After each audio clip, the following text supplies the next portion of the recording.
guys, how you doing? Just wanted to do a little update video on my 359. I got that put back together between last night and today after work, and I did fire it.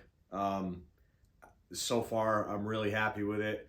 I decided to stay with the numbers that I came up with. I didn't make any changes to the exhaust or the intake. The only thing I did was take the base gasket out, and that changed my numbers.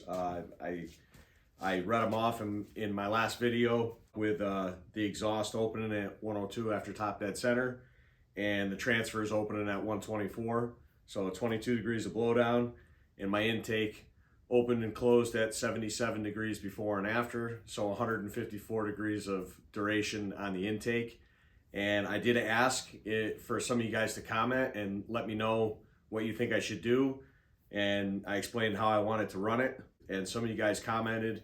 I was really happy to hear the comments that I got, because that's the way that I was thinking and the way that I was going with it. So I decided to put it back together just with the numbers that I ended up with, because I figured I could always go back in and change it if I wanted to. So I ran it. It seems very snappy. I have not put a bar on it yet. I'm waiting for a skip tooth chain to come in that I ordered, and I'm gonna throw it together, and I'll do another video with some cuttin and the 28 on it, and we'll see how it runs, see how it pulls.